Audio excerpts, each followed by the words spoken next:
अस्सलाम वालेकुम दोस्तों, Khalil Ahmed visa and travel channel में खुश आमदीद। Welcome to my channel. अगर आप सऊदी अरब घूमना जाना चाहते हैं या उम्रा अदा करना चाहते हैं या अपने फैमिली को या दोस्तों को या रिश्तेदारों से मिलने का प्लान बना रहे हैं या आपकी वहाँ पे बायोमेट्रिक है किसी अदर कंट्री की, तो ये वीडियो आपके लिए ज़रूर इन्फॉर्मेटिव होगी। इंशाल्लाह इसको आप ज़रूर देखिएगा, एंड तक देखिएगा और मेरे चैनल को सब्सक्राइब करिएगा। इंशाल्लाह बढ़ते हैं वीडियो की तरफ, आए वीडियो देखते हैं।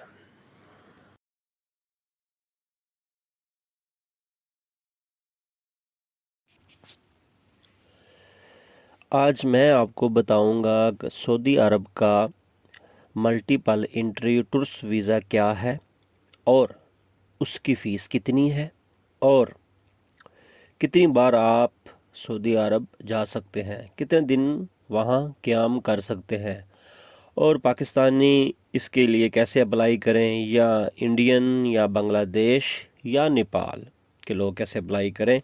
तो इंशाल्लाह चलते हैं वीडियो की तरफ। तो सऊदी अरब का मल्टीपल एंट्री टूरिस्ट वीज़ा क्या है दोस्तों? ये एक ऐसा वीज़ा है जिसके ज़रिए आप एक मखसूस मुद्दत के अंदर कई मरतबा सऊदी अरब में दाखिल हो सकते हैं, यानी कि एक दफ़ा जाकर वापस आने के बाद दोबारा नया वीज़ा लगाने की ज़रूरत नहीं होती। इस वीज़े के फ़ायदे: बार बार सऊदी अरब में जाने की सहूलत, सियाहत और फैमिली विज़िट करने की बेहतरीन ऑनलाइन दरख्वास्त का आसान तरीका, तेज़ प्रोसेस। ठीक है, यानी कि मैं आपको बताऊं, अगर आपकी किसी की अपॉइंटमेंट है वहाँ पे, ठीक है ना, किसी अदर कंट्री की बायोमेट्रिक के लिए, तो ये फिर भी आप वीज़ा इस्तेमाल कर सकते हैं। अगर आप उम्रा करना चाहते हैं तो ये फिर भी आप वीज़ा इस्तेमाल कर सकते हैं। इसकी जो वैलिडिटी डेट होगी, मतलब इसकी जो मियाद होगी, वो 1 साल तक है। 1 साल में आप वहाँ पे 90 दिन रह सकते हैं। मल्टीपल एंट्री, फ़र्ज़ करें अब आज आप चले गए हैं और वहाँ पे आप 10 दिन रह के वापस आ गए हैं, ठीक है, तो वो 90 दिन में से 10 दिन आपके कट गए, पीछे दिन आपके रह गए 80। वो 80 दिन आप जो है ना वो 1 साल के अंदर यूज़ कर सकते हैं। चाहे एक बार जाके स्टे कर लें, चाहे जो है वो 2 महीने बाद 6 महीने बाद जाके भी आप स्टे कर सकते हैं। ठीक है,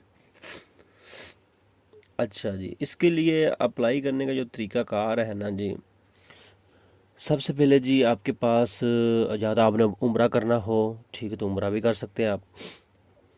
तो इसका जो अप्लाई करने का जो तरीका है, जो ज़रूरी चीज़ें चाहिए आपको पास, सबसे पहले आपका पासपोर्ट होना चाहिए जो 6 मंथ वैलिड हो, पासपोर्ट साइज़ की तस्वीर हो, ईमेल एड्रेस हो। अच्छा, इंटरनेशनली आपके पास डेबिट या क्रेडिट कार्ड होना चाहिए जिससे आपने फ़ीस पे करनी है। ठीक है, अच्छा, इसका ऑनलाइन का तरीका ये है कि सबसे पहले आप सऊदी अरेबिया के टूरिस्ट वीज़ा पोर्टल पे जाएंगे, वहाँ अपना अकाउंट बनाएंगे, तमाम मालूमात जो हैं वह दुरुस्त दर्ज करेंगे, वहाँ पे पासपोर्ट की तफसीलात अपलोड करेंगे, वीज़ा फ़ीस अदा करेंगे और दरख्वास्त जमा कर देंगे। वीज़ा आने में तकरीबन कितना वक्त लगेगा?